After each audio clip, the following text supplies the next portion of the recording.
Whistleblower reveals how fraud of Booking.com worked.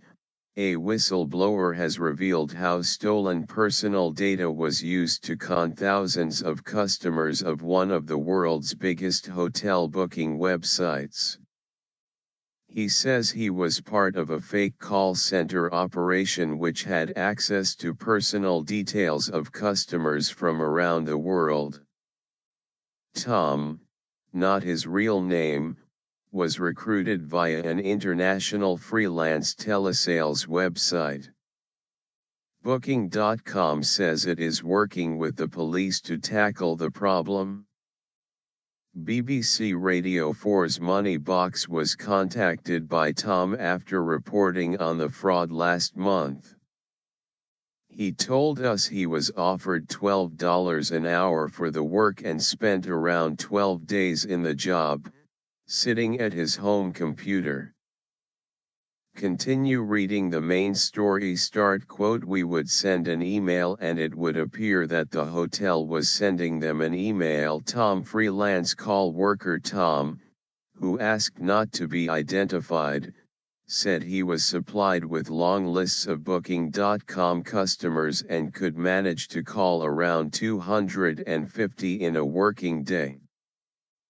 Many were foreign visitors coming to London from countries including Bangladesh, Israel, South Africa, China, Japan, and India.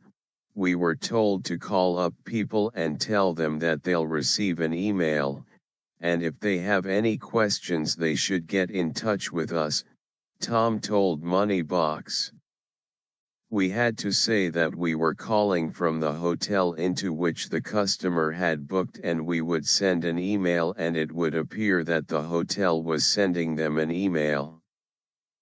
The subsequent email would ask for advance payment for the hotel booking with bank details which have no connection to the hotel.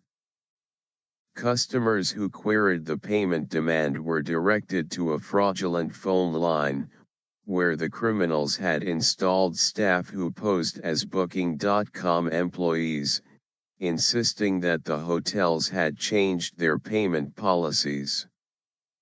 Big secret: some Money Box listeners sent a payment, only to find their hotel had no record of it when they checked in. Although they have received refunds for the double payment, the episode represents a major security breach. Booking.com has estimated that about 10,000 people were affected. Tom claims he was unaware that he was involved in criminal activity and agreed to speak to Moneybox because he was angry at having becoming accidentally involved. Continue reading the main story. Quote, I want to know how the scamming company are finding out the reservation numbers, the dates, the contact details.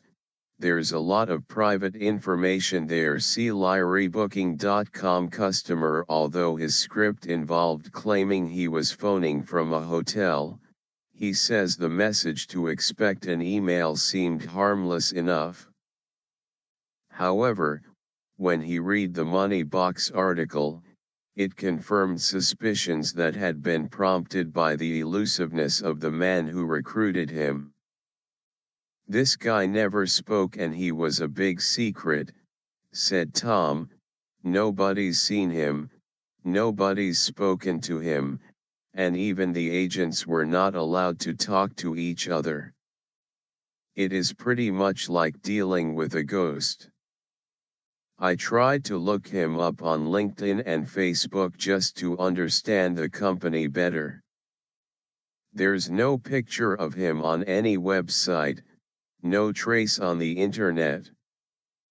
Claire from West Yorkshire received one of the phone calls after booking rooms at a London hotel for a trade fair in November.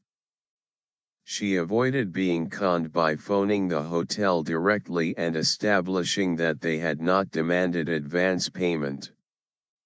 Nevertheless, she wants Booking.com to announce publicly that customer details are now safe.